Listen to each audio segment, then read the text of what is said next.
University. It is it is with great pleasure, honor, and enthusiasm that I extend a very warm welcome to Professor Marianne Hirsch for being with us today to talk on Beyond Trauma, Post Memory in Liquid Time. Marianne Hirsch is Peterfield Trent Professor Emerita of Comparative Literature and Gender Studies at Columbia University. She writes about the transmission of memories of violence across generations, combining feminist theory with memory studies in global perspective. She is a former president of the Modern Language Association of America and a member of the American Academy of Arts and Sciences. Her books include The Generation of Post Memory, Writing and Visual Culture After the Holocaust, and the co edited volume Women Mobilizing Memory. With Leo Spitzer, she co authored two recent books Ghosts of Home, The Afterlife of Chernowitz in Jewish Memory, and School Photos in Liquid Time, Reframing Difference. She's working on a book about reparative memory. As a part of the Delhi University curriculum, many students and colleagues engage with texts such as Spiegelman's Mouse and Toni Morrison's Beloved, along with fellow scholars in the fields of trauma and memory studies, would be aware of the profound impact the concept of post-memory has had on our engagements with memory, time, and space. This seminar offers us an exciting opportunity to further our understanding of the transportive potential of post-memory as a framework to analyze how narratives of the past intertwine with the present, shaping our collective consciousness and informing future trajectories. I extend our heartfelt gratitude to Professor Hirsch for gracing us with her time and expertise, and I welcome all the participants to the seminar. Please note that this seminar is being recorded. Welcome, Professor Hirsch. Thank you. Thank you so much for the invitation and for this chance to talk with you across such a great distance and of time and space. Can you all hear me? Does this sound okay?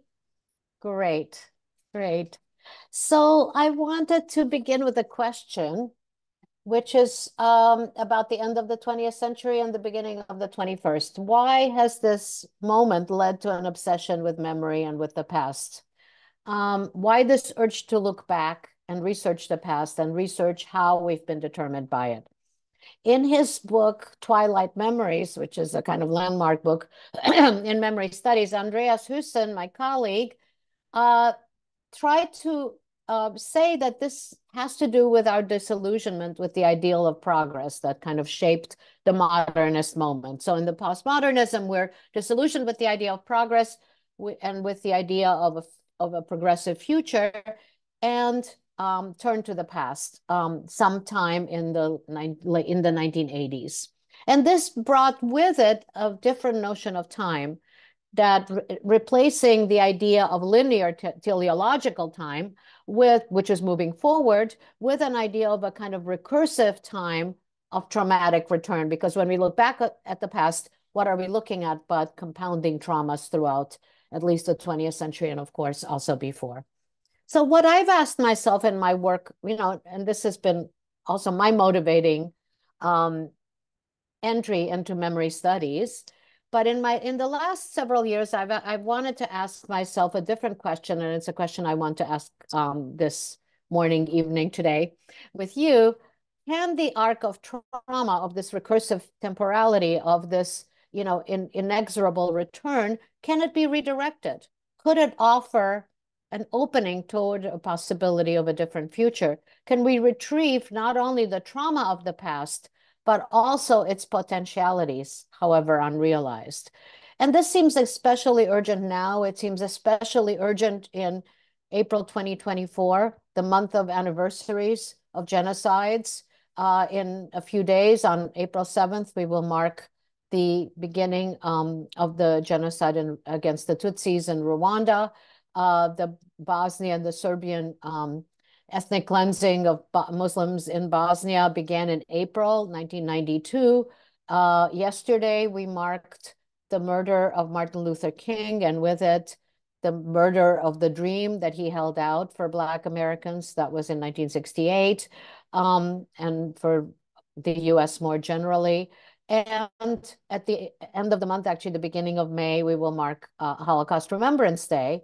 But it's also an especially discouraging moment to ask this question because of the trauma in real time that we're witnessing in real time right now in several wars around the globe, in Ukraine and certainly in Gaza, and other less visible wars, the disasters in Haiti. And we can look forward not just to memories, but to post memories across generations of this horrific, horrific moment. So how can we even begin to talk about repair? And, I started writing this book on reparative memory, but right now I feel like, how can anything be repaired?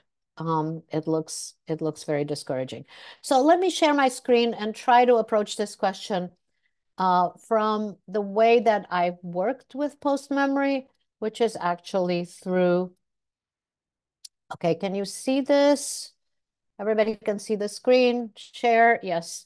Through the work of artists and writers and composers and filmmakers who've tried to illustrate or taught me a lot about how memory and post-memory work. So this is a work by the Argentinian Jewish artist who's a daughter of Holocaust survivors, Mirta Kupfermink. And it's a 2001 etching that's called En Camino, on the road. We see a group of figures who are marching across the canvas. It's an etching, right?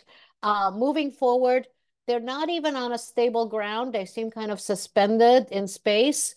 And it's a story of exile, refugeehood, that such as we're seeing every day this week, people carrying their belongings, being chased away from their homes.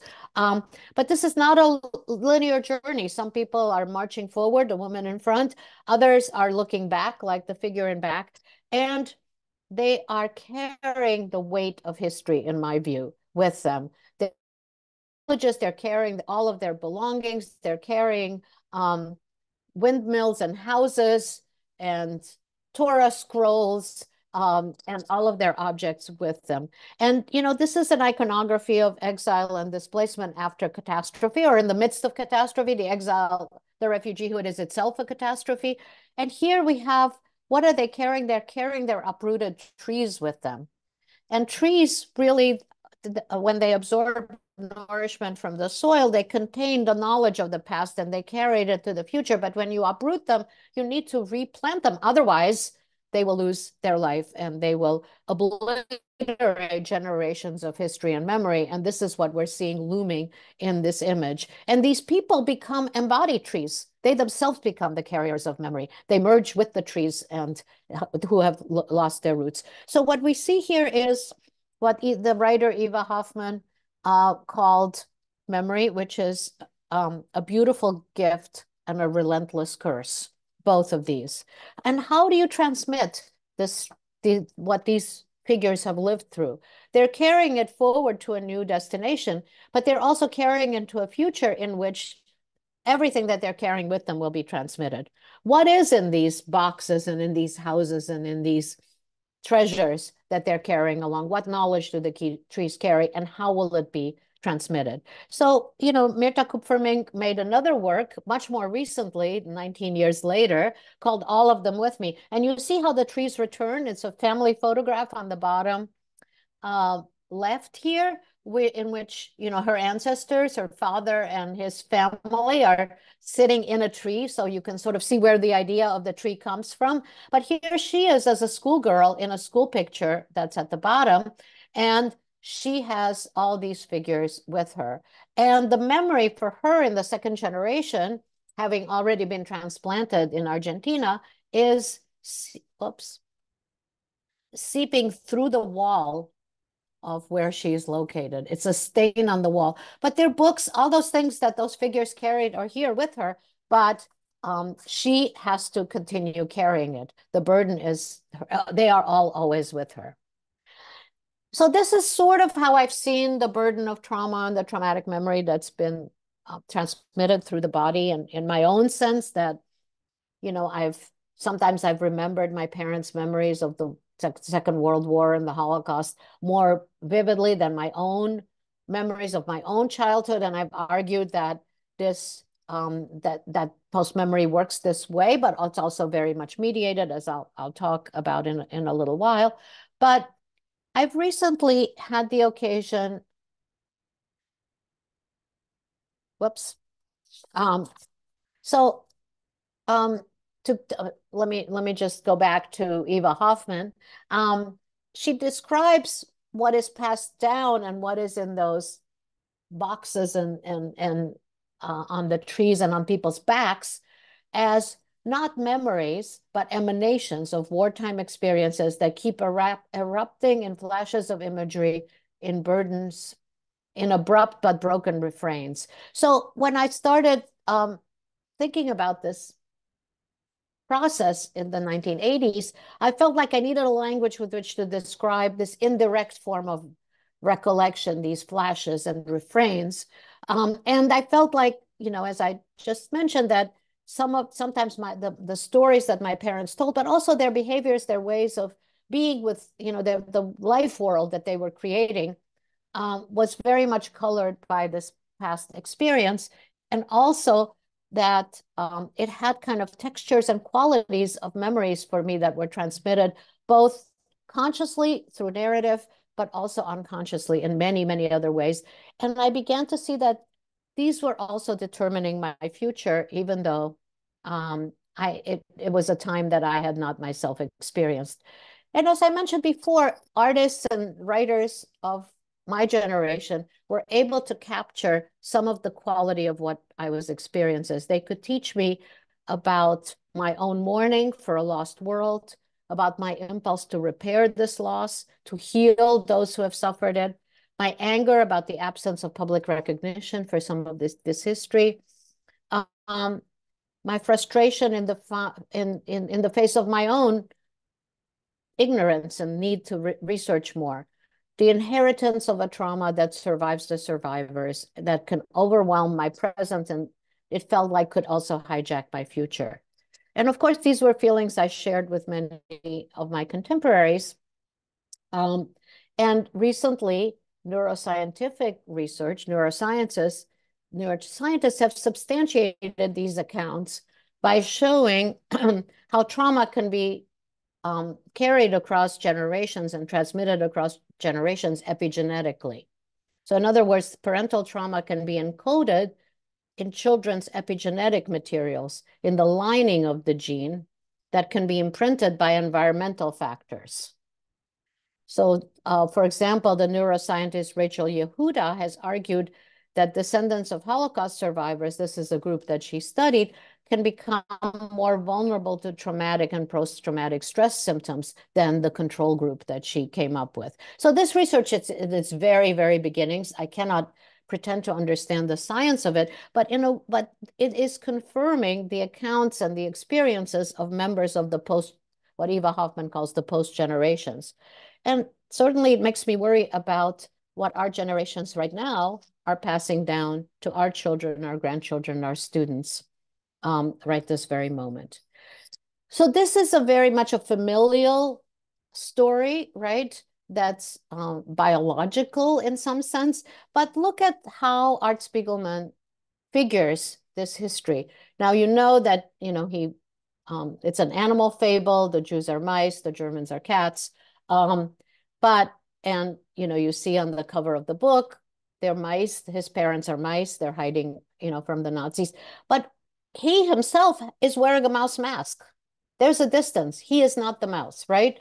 And even though he's completely surrounded by these images and his cigarette smoke is, merges with the smoke of the crematoria, right? And the gun is, coming in through his very own window.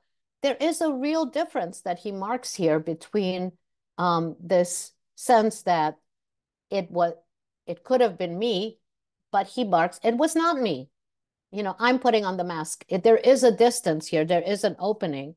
And that recognition, that identification may not be the best route to understanding this past trauma or to re-experiencing as though it were happening to me, that we owe this recognition to ourselves, to our own present, to our future, and to each other. So it seems to me that this opening between the mask and his head is the opening where we can fight the inevitable return of trauma, that, there might be this opening here. And, you know, I've recently come to, and here you can also see how when Spiegelman figures the past, he's not only relying on familial images, but on public images that are available to anyone. And that is also a way of distancing himself from the purely familial. He shows how the family itself is embedded in a larger generational structure. So this image, which is the cover of Mouse 2, is actually a drawing of a photograph that Margaret Burke White took at the liberation of the Buchenwald concentration camp by US soldiers. And so Spiegelman uses this drawing, and he uses it also in the very first mouse that he drew in 1973. And, you know, his father was in Auschwitz. He was not in Buchenwald, but he has a little arrow here that says Papa. So this is a way of using a public image to supplement his private story. But of course, it is actually erroneous, but it's a way of adopting this process of adoption and both distanciation and bringing things closer and marking the distance between the biological inheritance that would be epigenetic, right? And that's a kind of biological determinism and the mediation. So when we remember the past, we often remember images from the past that are, or historical images or archival accounts or through museums. And so, you know, it's very important to think about the process of mediation and not just a direct line here. So, you know, I've switched, I've, you know, as I mentioned earlier, I've determined that in recent years that trauma, the inevitability of traumatic return is not that traumatic return is not inevitable, that we might want to not just substitute, but supplement a narrative of trauma with possibilities of healing and repair. And I've had the occasion to study and to practice memory, cultural memory, with several transnational interdisciplinary working groups, and to participate in memory networks across the globe, such as in this project, Women Mobilizing Memory, which was US. It was writers, artists, scholars, and activists from several different locations across the globe, Turkey, Chile, the US, and other places as well. And I found that in these activist circles and in these different frameworks that, you know, go beyond the sites that I had studied before, that this focus on trauma and its inexorable after effects could be reimagined, because there's a kind of multiple nonlinear temporality that can acknowledge past violence and its traumatic legacies, even while making visible other aspects of the past, the resistances, the refusals, the unlearnings that might open thresholds for new beginnings and possible futures. So without denying the magnitude of traumatic loss, these communities have been eager to build practices and discourses of justice, of care, of mutual aid, of repair that we're now talking about. And I've also been involved in another project that you can look up, the Zip Code Memory Project. I'll give you which had to do with the effects of the pandemic. And there we really wanted to talk about trauma, but also about repair and healing. It seemed urgent, and it was a very local project in Upper New York City, where Columbia University is located, to mark the differences between how different communities had lived this disaster, which we are eagerly forgetting. And this was a project that was against forgetting. It was about taking stock of its traumatic effects, but with workshops that work toward healings to try to create different memories that might be passed down to future generations. So let me briefly talk about liquid time. Since I said that I would, I'm going to keep track of the fast moving time of this presentation. In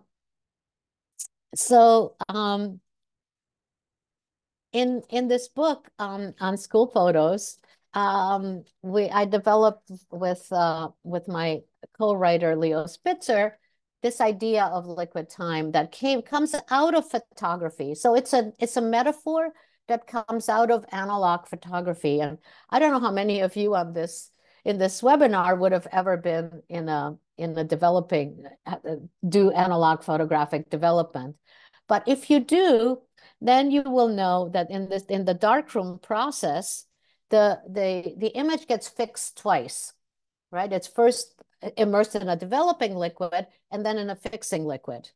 And the photographer and artist, Jeff Wall, wrote an essay in 2007 called Photography and Liquid Intelligence. It's well worth reading. It's 3 pages long, but it inspired us to think about time in a different way. You know, we think of the photograph, and I've worked with photographs and memory a great deal. We think of the photograph as fixing an instant in time that will never come back.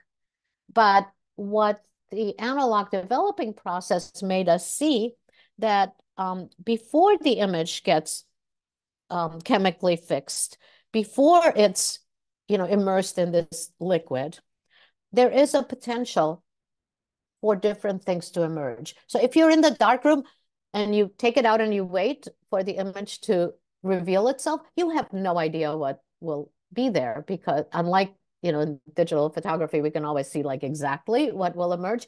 We really don't know. And it's a process that happens twice.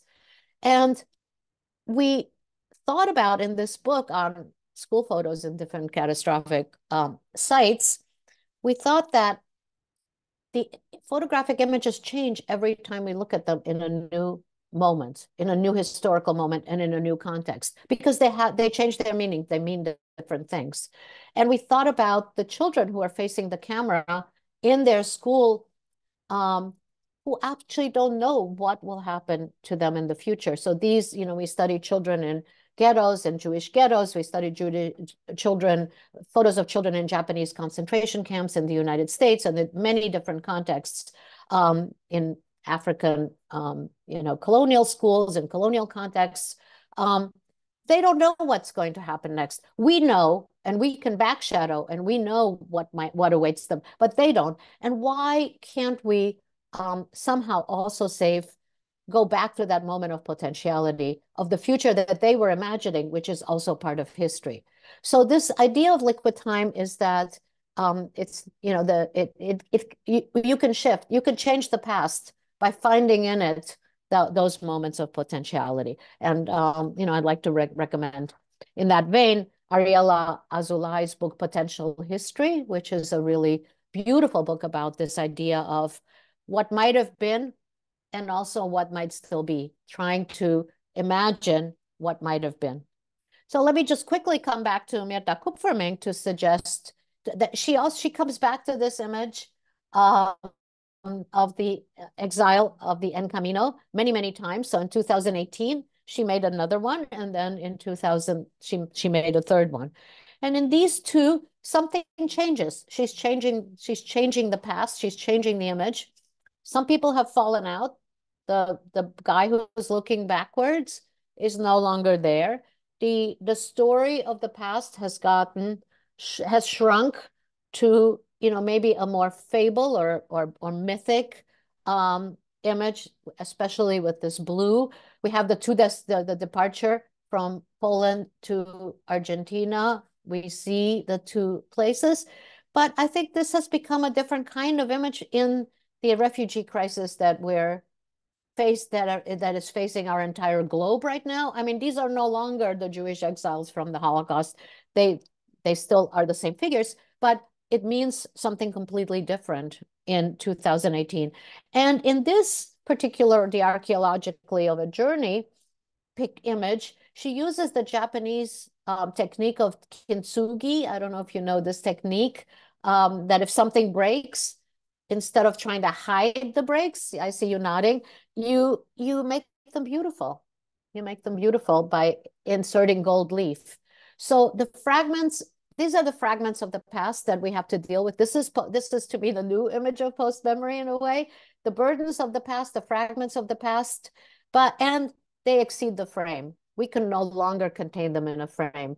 And so since they exceed the frame, we might also think that we might put them together in a different in a different order, in a different way. And these are lives that are stateless, that are suspended in time, but a lot of potentialities opened by these breaks, these spaces, these in-between spaces. So the past can return, but also with some trauma and perhaps some beauty. In the work on the zip code memory project, we used, because we were doing workshops on trauma, healing, and repair, art-based workshops. But one of our texts that I wanted to mention here, and I don't know if this is a book that's been circulating in India as much as it has, yes, in the United States. I mean, it was published in 2014, but in 2020, it became a bestseller, which is pretty amazing. So this reparative turn that I've tried to participate in, I mean, it's no coincidence that Bessel van der Kolk's The Body Keeps the Score has recently become a bestseller. And van der Kolk had published a book with an essay with Onno van der Hart in the very first, one of the first collections on trauma that I'm sure you know, edited by Kathy Caruth, I mean, classic. And so that was a classic essay about traumatic return. But this book is really about healing and repair. And he not only shows how trauma lives in the individual body, but he also maps out some roads toward healing that involve embodied practices, but especially community building. In his decades-long experience of treating traumatized patients, he mainly focused on survivors of war and child sexual abuse. So it's not, universally applicable to many different experiences. But van der Kolk's reflections on the isolating effects of traumatic loss and the possible paths toward individual and communal healing have proved very helpful in my thinking about how we might overcome the isolation that comes with surviving trauma and loss and rejoin community, which is sort of his basis for thinking about healing and repair. And he finds in the book, and I'm sure many of you have read it, that trauma which is lodged in the body cannot be healed only through language, through the talking cure, right? It involves altering bodily practices where pain lives, like he says, a parasitic intruder. And so he investigates the reparative effect of a number of therapeutic techniques, cognitive behavioral therapy, EMDR, acupuncture, yoga, performance and art practices. And some of these practices enable us to do more than to jettison disabling memories so as to be able to move forward. They also make it possible to actually do something that may be counterintuitive, to revise and reconfigure the past and to imagine different paths and possibilities. So he describes the process of creating what he calls structures in which we can relive traumatic experiences and difficult moments of our past in the company of witnesses who represent and perform characters in our inner lives. And he writes this quote that I have: in my experience, physically re-experiencing the past in the present and then reworking in a safe, supportive container can be powerful enough to create new supplemental memories, simulated experiences of growing up in an attuned, affectionate setting where you are protected from harm. In such a safe theater of memory, he writes, we can act out and transform disabling memories in the places where these memories sit in our bodies. He suggests we can transform and heal the very bodies that hold these memories, right? And thinking about this reimagining, unfixing, it's really important to approach these things through the media that I know you all represent, which is literary studies, art practices, right? I mean, all of these offer us the possibility of the work of the imagination. So I have two different examples that I wanted to add to this, but one comes from the novel Beloved, which I know you have read, But and I have some passages to discuss with you, and maybe we can do that in question. But I wanted first to show you just a little piece of an animated version that Mirta Kupfer made of this image. I'm trying to stop sharing, and let me share another screen briefly to show you just a few minutes of this animation, if I may.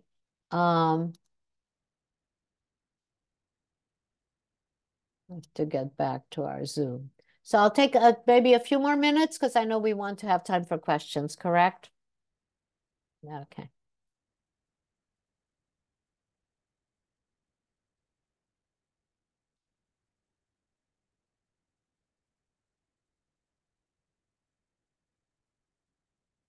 I'm going to move forward a little bit.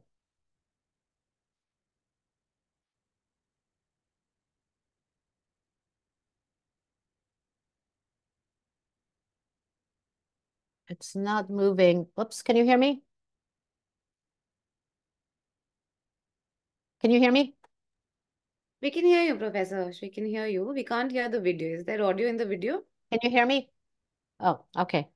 So this is a problem.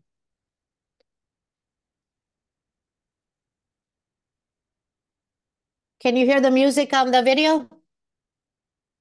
No. Okay, that's good. Okay, you can hear me though, right? Well, I wanted, let me just tell you a little bit about this animated version. Sorry, it's not wanting to come on the full screen for some reason. So this was made in 2003, and I consider it a reparative, another earlier even reparative version of the etching. So this animation enables the motion of these characters without in any way diminishing the burden of the memories they carry. It's the women who carry the burdens, as you can see here, and this is an intensely feminist work. They carry suitcases, they carry bags, they carry a lot of other objects. They walk, they run, they climb, as you will see. They float, they're blown around on multiple non-intersecting planes.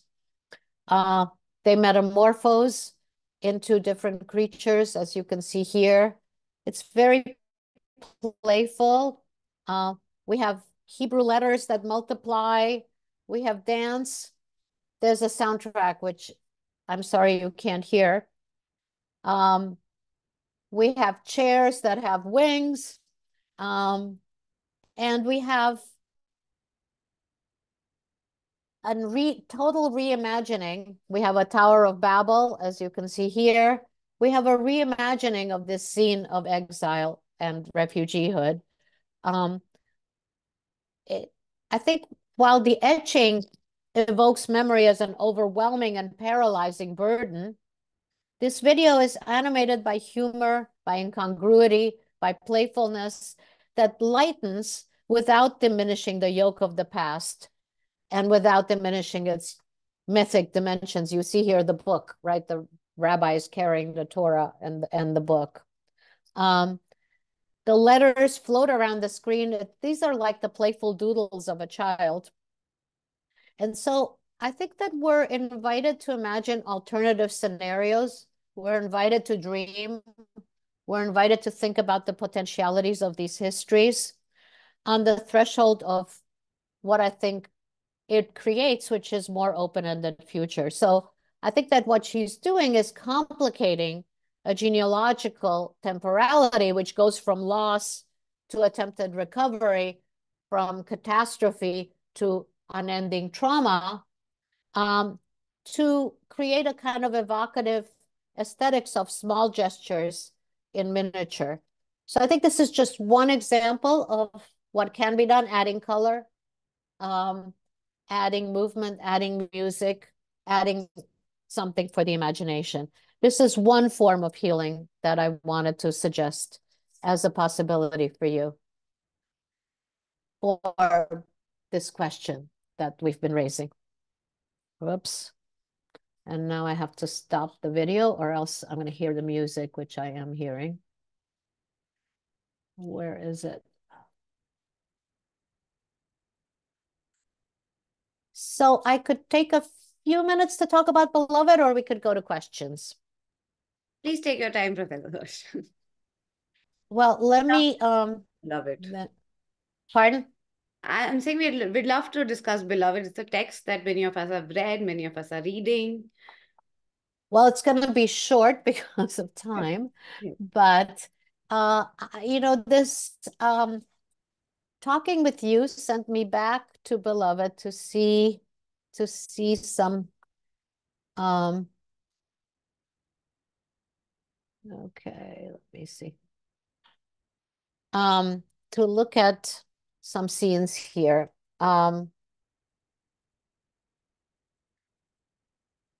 Okay. So, Beloved has a different term.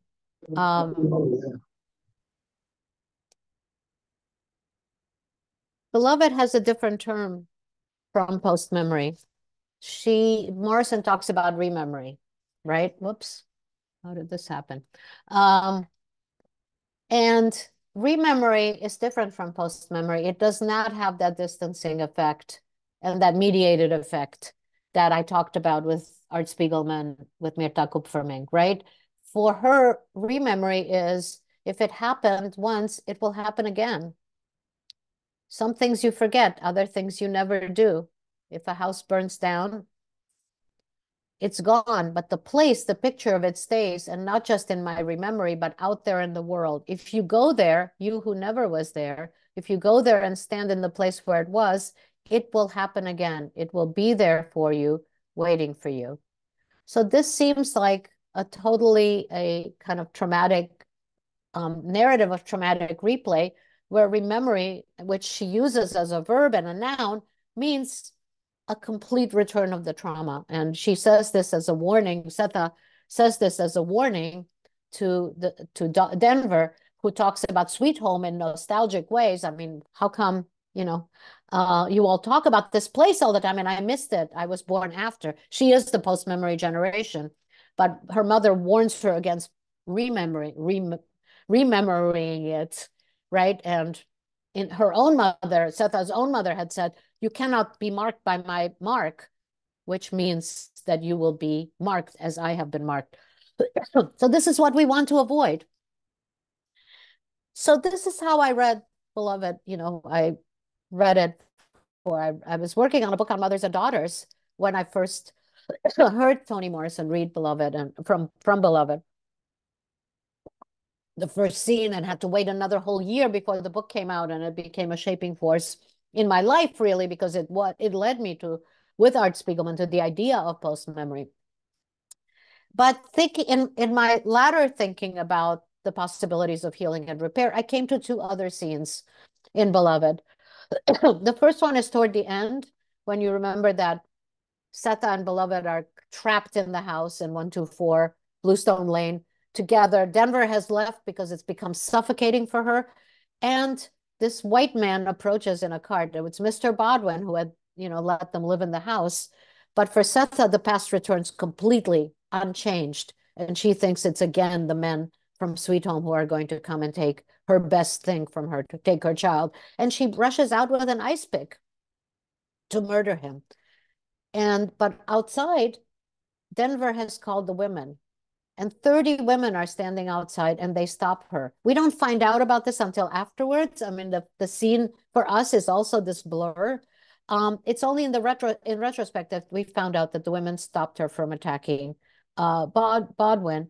And when she sees the women, she says it's like the clearing has come to her. So that made me go back to the scene in the clearing, which I'm trying to advance my slide, yes, in which Baby Suggs preaches to the people who are living in freedom, and she enjoins them to heal their traumatized bodies through singing, through laughter, through crying, shouting, and love, through self-love. And she says, they're not going to love us. We have to love ourselves, right? And this story, healing And she doesn't call it bodies, she calls it flesh. Let the children come, let the grown men come. Laughter, dancing, music, it's a kind of rehearsal, a community rehearsal to change. And then the I here becomes a we, a communal we, but it's truly about changing the body. It is here in this here place we flesh that weeps, laughs, flesh that dances on bare feet in grass. Love it hard. They do not love your flesh, they despise it. We have to love ourselves.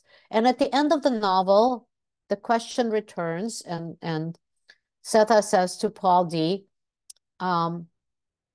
they took my best thing. And Paul D says to her, you are your best thing. And she says, me. So the I becomes a me.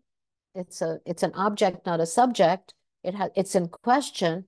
But through these scenes of communal healing and bodily healing, there is the possibility of healing. And at the end of the novel, which I've always never known how exactly to read. This is not a story to pass on. It's all weather.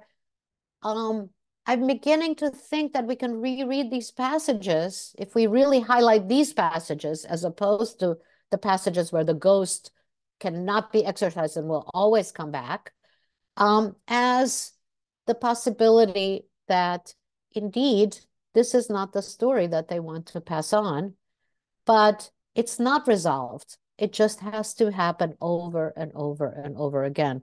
It's not the process of healing, of loving themselves, this trajectory from rememory to what I would say post-memory in this distance that they're introducing. This is not a story to pass on. Repeating that, and it has to be created and recreated over generations. So the footsteps are there and they're not there. There will always be new footsteps, and that process, that healing process, maybe will have to be repeated.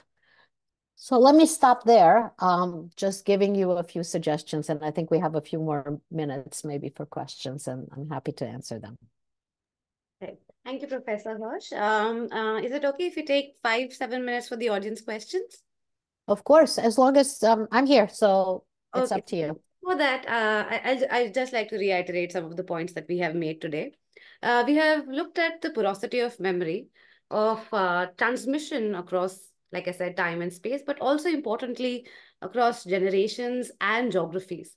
And I think this is where we go back to the idea of liquidity of the title, liquid time, liquid memories. Secondly, we looked at how post-memory as a concept is a response from the present towards the past, how it is not just a passive engagement with the past, or let's say a unidirectional movement, but rather a dynamic dialogue in an attempt to heal, to have ethical engagements with the past. And lastly, the transnational idea of post-memory that you spoke about, the idea that memory can transcend borders in a world that is now marked with violence of borders and divisions, I think speaks to me of the ethical engagement that trauma and memory studies has always, since the beginning, been engaged with. And you mentioned Bessel van der Kolk and Body Keeps the Score. So I would like to just end with, a question, if I can take the advantage of, being the one to summarize. That I see that there is now a somatic turn in trauma and memory studies where we have not just Bessel van der Kolk, but Peter Levine, or, other alternate modes of yoga. And for example, we have more yoga and meditation that we are looking at now as, possible modes of that. It can go beyond language and the Freudian cathartic cure. So, what do you feel about, where does this future of, this somatic turn of trauma and memory studies, where will it take us, in your opinion? Well, the somatic turn seems very much necessary, and I think that Freud himself, believed that trauma, hysteria is about trauma that's situated in the body. He thought you could cure it through language. I think, sort of trauma studies, for me, at least in the humanities, began with deconstruction, which was very much about language and discourse and the discursive, right? And I think this move toward the embodied, the body that's actually there, is a really welcome move. But there's also this sense of what it means to have bodies together. So we have yoga and meditation, but we also have community building that I think van der Kolk and others have really emphasized. And this new book by Judith Herman, Truth and Repair, that I would very much recommend, which is a little bit different from van der Kolk's direction, because she really, I think she doesn't quite subscribe to those kinds of healing processes, because it seems to me that what you have to add to yoga, meditation, and body change, and even community building, is accountability and justice, and politics. And I worry a little bit about, how do we take the energy that is built in the kinds of groups that van der Kolk is suggesting that we use to refigure our past for ourselves and maybe our communities. How do we turn that into political demand?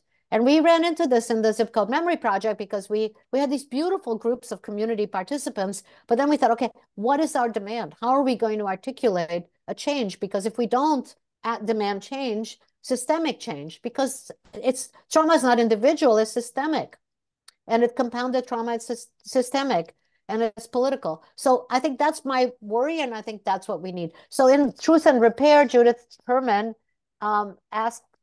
interviews trauma survivors of sexual abuse and gender-based violence, what they want. And what they want is accountability.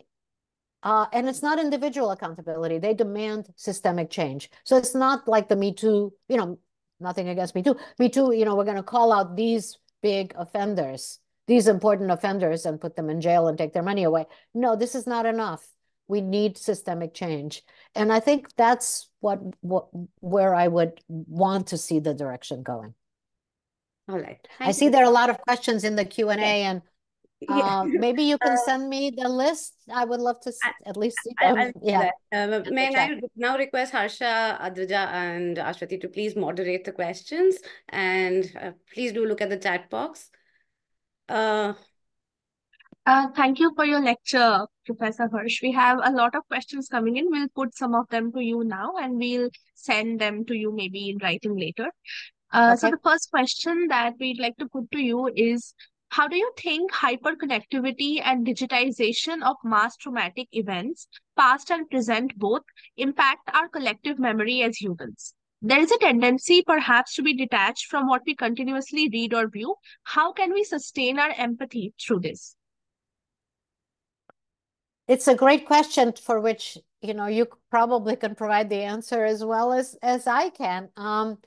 There is compassion fatigue, right? I mean, but we've talked about compassion fatigue since, since I was a student, how I was a student during the Vietnam War. It was unbearable because it was on television every single day. So the only way to respond seemed to us to build a movement and to try to resist governmental and state violence. But it's true that we are so bombarded, with on social media and every possible kind of media. I'm not sure that empathy is the only possible response. And that's the question. What do victims of violence want from us? Do they want empathy? I worry about the term. Nobody can argue against empathy. We all need to develop empathy as humans. We need to teach our children to develop empathy. It's key. But often the assertion of empathy is really about us. See how great we are. We're empathic. What can we actually do? So I would think that we have to ask. And I would say we can't respond to every possible disaster with the same passion. So I think communities of activism as response strike me as possible venues, but then we're dealing with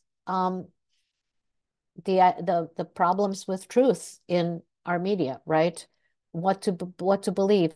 So you post the picture that's an erroneous picture, You post a picture from some past catastrophe to be about the present one, and then people respond in totally hyperbolic ways. So the word hyperbole is really important. And AI generated now, I don't have an answer for that explosion of images but I think that what we can do in a university is talk about this, analyze it, design courses, design working groups, and try to think further about these questions.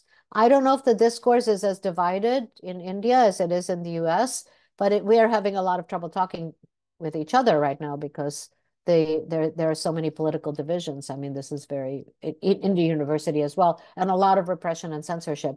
So that's the first thing we need to fight.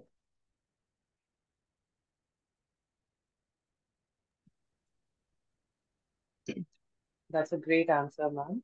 So, before we move on to our next question, I just like to request you all one thing. So, Akshrija will be putting a link of an attendance sheet in the chat box. Please make sure to fill it, all the attendees. So yeah, the next question I'm taking up is Meenakshi ma'am, Meenakshi Bharat. Taking up your introductory acknowledgement of our obsession with memory, on the one hand, we are talking of repairing and healing, and on the other, what is it that makes us embrace the trauma of others in a way that we begin to feel the pain as keenly as those that have either experienced it themselves or have epigenetic memories, pain and hurt that we would not have otherwise felt? Could you comment on the pertinence of post memory of an experience that was never once owned? That was never, I couldn't hear you. That was never once owned. That was never one's own. Yeah, yeah. Well, this is the big question. How can that be? I mean, if trauma sits in the body, how can it be communicated to other bodies, right? And so, what I've argued that it's through stories and behaviors. I mean, is it contagious? No. But, when you read Beloved, you actually viscerally feel what it means to have those marks on her back, right? You viscerally feel it. So this is what great art and literature can do. This is what communal relationships, familial relationships can do. So it can be communicated and we can feel it. The thing is that we also have to distinguish between ourselves and those people who actually experienced it. So that's the sort of gap or little distance that I wanted to talk about, because it's really important. What I'm seeing right now that's really concerning me, to speak about the Israel-Gaza war right now, is this sense after the horrific attacks of October 7th for that, the invoking of the Holocaust as something that can come back at any moment. So is it really that, what I've argued is true, that it's been transmitted in such a powerful way that people are living with those fears every single day and night?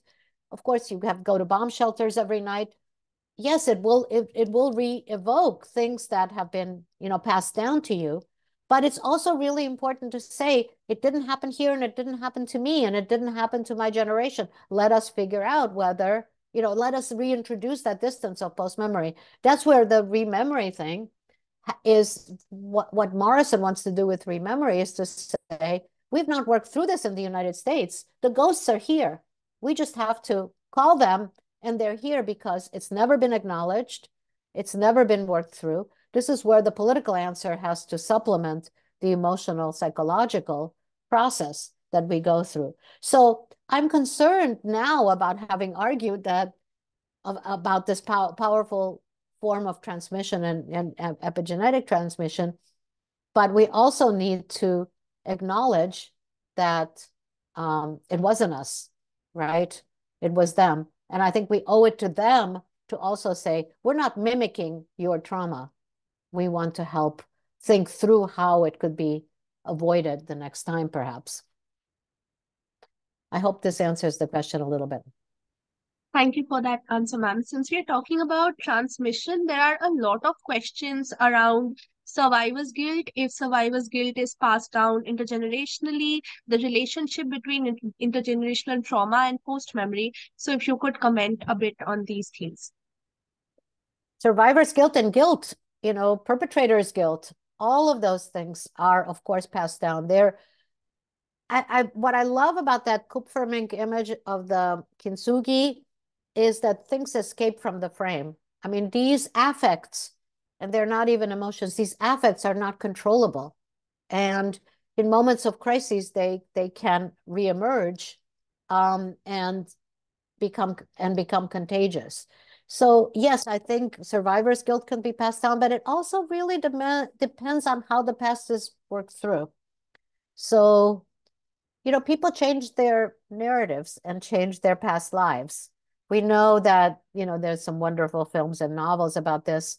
When you talk to people in France of the generation that lived through the war, many people will say they were in the resistance, or they have some narrative of where they resisted. Did they all resist? It's not clear. That's the story, right? So if there was survivor's guilt, sometimes people work that through also by changing the narrative. So, but what gets passed down at that point? The new narrative or some leftover things that are escaping from the frame that are also part of that past story. So I do believe that all these different ways of dealing with a difficult past do get passed down, whether they are openly discussed or not. They get passed down in many different ways. And then transmitted into many different ways. I'm right now collaborating with a British composer who's writing a book, a piece called A Kind of Haunting. I'm writing some text, and there'll be a poet writing arias, and he's composing music about his family history that it has been haunting him, but for which he learned the details in very small increments and still doesn't quite know them.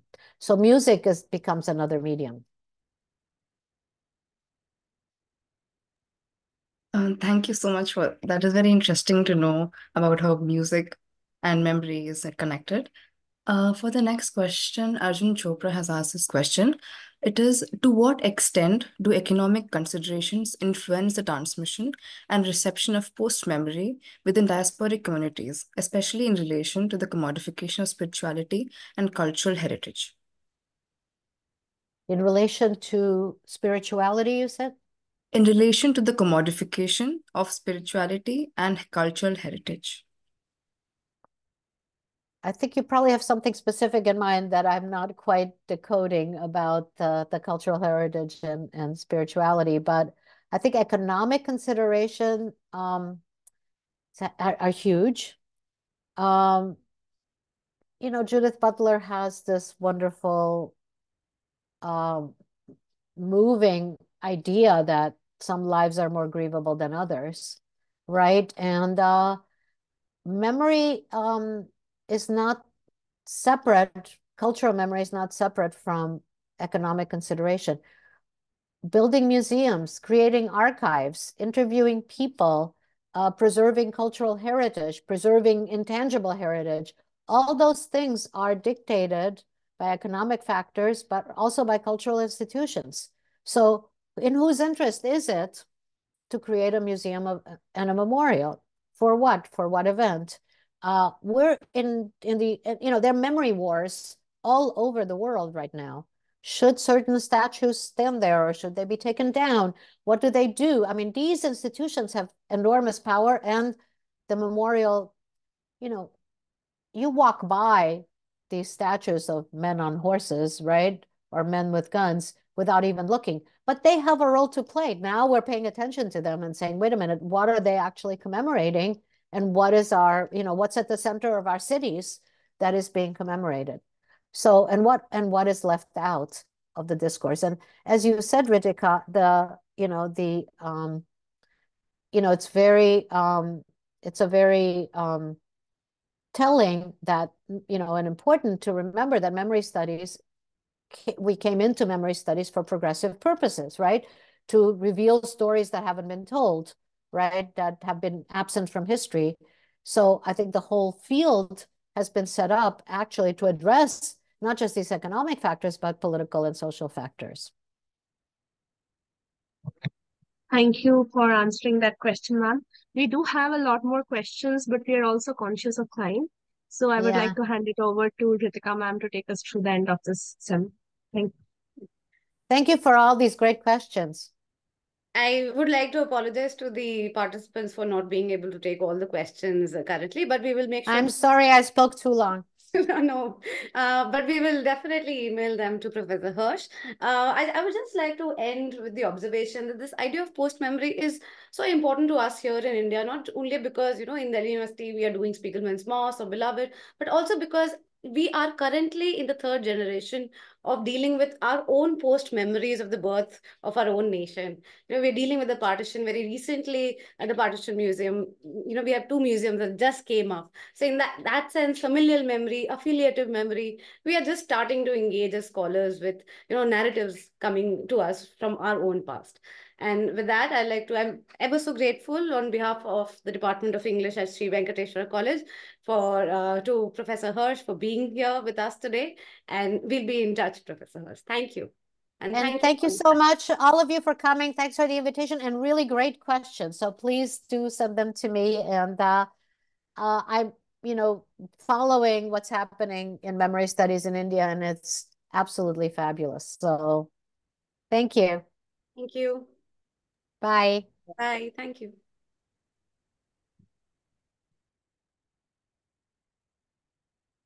Ma'am, I think we can end the meeting. All right. Thank you. Okay. Thank you, everyone. Thank you, ma'am.